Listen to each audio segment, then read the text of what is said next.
दोस्तों, आप सामने जिस 14 साल के जॉर्ज ईस्टनी नाम के लड़के को देख रहे हो, ये वही जॉर्ज था जिसको 14 साल की उम्र में मौत की सज़ा मिली थी, जिसके बारे में सुनकर आप दहल जाओगे और जिसको एक इलेक्ट्रिक चेयर पर बांधकर करंट लगाकर मार दिया गया था।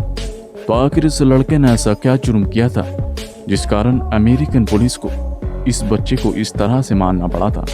लेकिन दोस्तों, इसकी मौत के बाद जब सच्चाई सबके सामने आई तो उसने सबको रुला दिया था। जब आप इस कहानी की सच्चाई जानेंगे तो आप यकीन मानिए आपके शरीर के रोंगटे खड़े होने वाले हैं। कहानी में आगे बढ़ने से पहले अगर आप हमारे चैनल पर नए हो तो इस चैनल को सब्सक्राइब कर बेल आइकन दबाना बिल्कुल नहीं भूलें, ताकि आपको क्राइम की दुनिया की ऐसी खबरें मिलती रहे। तारीख थी 23 मार्च 1944। यही 14 साल का जॉर्ज ईस्टनी अपनी बहन कैथरीन के साथ अपने घर के बाहर खड़ा था। तभी वहां पर साइकिल से दो लड़कियां आकर रुक जाती हैं, जो कि किसी खास तरह के फूल को ढूंढ रही थी। एक थी 11 साल की बेटी जून विनीगर और दूसरी थी 8 साल की मेरी एमा। बेटी और एमा उसकी बहन के पास रुककर उससे एक खास फूल के बारे में पूछा, जिसे वो दोनों पिछले कुछ देर से ढूंढ रही थी।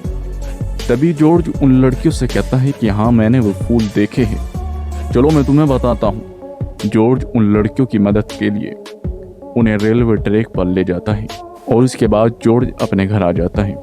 लेकिन वो दोनों लड़कियां अपने घर नहीं लौटती हैं, तो उन लड़कियों के पिता को इसकी चिंता होती है। तो बेटी और एमा के पिता अपनी बेटियों की तलाश में निकल पड़ते हैं। तभी दोस्तों, किसी ने उन लड़कियों के पिता को बताया कि उन लड़कियों को आखिरी बार जॉर्ज ईस्टनी के साथ देखा गया था। और ये सुनते ही लड़कियों के पिता अपनी बेटियों को जॉर्ज के घर के आसपास ढूंढने लगे और जॉर्ज से भी इसके बारे में पूछा गया। तो जॉर्ज ने बताया कि वो नहीं जानता कि उनकी बेटियां कहाँ हैं। लेकिन दोस्तों, तभी अगले दिन कुछ ऐसा होता है जिसने सभी को दहला दिया था। लोग उनकी हालत को देख भी नहीं पा रहे थे। हुआ ये था कि अगले दिन एक शख्स रेलवे ट्रैक के पास से गुजर रहा था और उस रेलवे ट्रैक के पास बहुत सारा कीचड़ पड़ा हुआ था। तभी उस शख्स को कीचड़ में कुछ दबा हुआ सा महसूस होता है। उसने पास जाकर देखा तो वो एकदम से घबरा जाता है और पीछे हट जाता है और तुरंत पुलिस को फोन कर देता है। और कुछ ही देर में पुलिस वहां पहुंचती है और जब पुलिस देखती है तो सामने कीचड़ में दो बच्चियों की लाश धसी हुई थी, जो कि पूरी तरह से खून से सनी हुई थी। और जब पुलिस इन लाशों को बाहर निकालती है तो उनके रोंगटे खड़े हो जाते हैं, ये देखकर कि उन लड़कियों के सर पर किसी चीज से इतना जोर जोर से मारा गया था, जिस वजह से उनके सर के 4 से 5 टुकड़े हो गए थे। और इसके बाद उन लड़कियों के पिता को भी इसका पता चलता है और उनके पिता ने इन सब का जिम्मेदार जॉर्ज ईस्टनी को ठहराया। और पुलिस जॉर्ज ईस्टनी को पकड़कर जेल में डाल देती है और उसके भाई जॉन को भी जेल में डाल दिया गया था। लेकिन जॉन को बाद में छोड़ दिया गया था। और इस घटना के कुछ दिन बाद पुलिस अधिकारियों ने यह लिखित बयान जारी किया था कि जॉर्ज ने अपना जुर्म कबूल कर लिया है। लेकिन दोस्तों, अक्सर हमें जो कुछ दिखाई देता है, हमारे सामने जो घट रहा होता है, ज़रूरी नहीं कि वो सही हो। और इस केस में भी ऐसा ही हुआ था। लेकिन जब तक इस बच्चे को मार दिया गया था और जब लोगों के सामने सच्चाई आई तब लोग रोने लगे थे। दरअसल पुलिस के मुताबिक जॉर्ज उस दिन बेटी और एमा के साथ रेलवे ट्रैक पर जाता है और बड़ी लड़की बेटी से ज़बरदस्ती करने लगता है, जिसका विरोध दोनों ने किया था।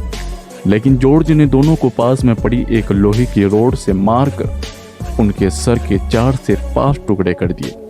और फिर बाद में पुलिस जॉर्ज को पकड़ लेती है और जॉर्ज को सजाए मौत के तौर पर एक सुबह एक इलेक्ट्रिक कुर्सी पर बैठाकर 2400 वोल्ट का करंट लगाकर उसे मार दिया गया था।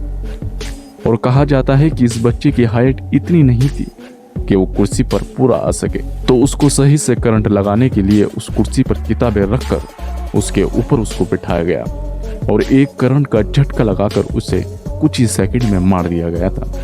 लेकिन दोस्तों, इस मौत के 70 साल बाद, यानी कि 2014 में जब इस केस को दोबारा खोला गया तो सच्चाई जानकर लोग रोने लगे थे।